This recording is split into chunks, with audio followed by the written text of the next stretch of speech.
ಮುಂಡಗೋಡ್ನ ಜಮೀರ್ ಅಹಮದ್ ದರ್ಗಾವಾಲೆಯ ಭೀಕರ ಹತ್ಯೆ ಪ್ರಕರಣವನ್ನು ಮುಂಡಗೋಡ್ ಪೊಲೀಸರು ಭೇದಿಸಿದ್ದು ಹತ್ಯೆ ನಡೆಸಿದ 24 ಗಂಟೆಯೊಳಗಾಗಿ 5 ಆರೋಪಿಗಳನ್ನು ಬಂಧಿಸುವಲ್ಲಿ ಯಶಸ್ವಿಯಾಗಿದ್ದಾರೆ.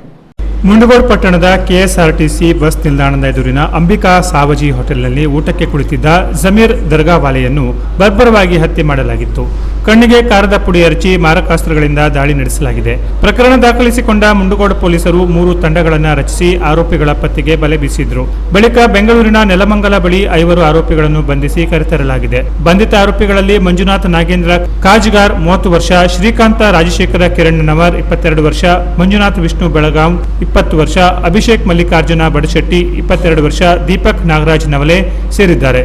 ಭೀಕರ ಹತ್ಯೆ ನಡೆಸಿ ಕಾರಿನಲ್ಲಿ ಪರಾರಿಯಾಗುತ್ತಿದ್ದ ಆರೋಪಿಗಳನ್ನು ನೆಲಮಂಗಲದಲ್ಲಿ ಬಂಧಿಸಲಾಗಿದೆ. ಆರೋಪಿತರಿಂದ 2 ಬೈಕ್, 1 ಕಾರು, ಕಂಟ್ರಿ ಮೇಡ್ ಪಿಸ್ತೂಲ್ ಮತ್ತು 6 ಸಜೀವ ಗುಂಡುಗಳನ್ನು ವಶಪಡಿಸಿಕೊಂಡಿದ್ದಾರೆ. ಪ್ರಾಥಮಿಕ ತನಿಖೆಯಲ್ಲಿ ಮಂಜುನಾಥ ಕಾಜ್ಗಾರ್ ಮತ್ತು ಜಮೀರ್ ನಡುವೆ ಮೀಟರ್ ಬಡ್ಡಿ ಹಾಗೂ ರಿಯಲ್ ಎಸ್ಟೇಟ್ ವ್ಯವಹಾರ ಸಂಬಂಧಿತ ವೈಷಮ್ಯವೇ ಕೊಲೆಗೆ ಕಾರಣ ಎಂಬುದು ತಿಳಿದು ಬಂದಿದೆ. ಸುಪಾರಿ ನೀಡಿ ಸಂಘಟಿತವಾಗಿ ಹತ್ಯೆ ನಡೆಸಲಾಗಿದೆ ಎನ್ನಲಾಗಿದೆ. ಈ ಕಾರ್ಯಾಚರಣೆಯಲ್ಲಿ ಉತ್ತರ ಕನ್ನಡ ಎಸ್ಪಿ ದೀಪನ್ ಎಂಎನ್ ಹಾಗೂ ಇತರ ಹಿರಿಯ ಪೊಲೀಸ್ ಅಧಿಕಾರಿಗಳ ನೇತೃತ್ವದಲ್ಲಿ ಹಲವು ಪೊಲೀಸ್ ಸಿಬ್ಬಂದಿ ಭಾಗವಹಿಸಿದರು. Canara plus news, Mundgod.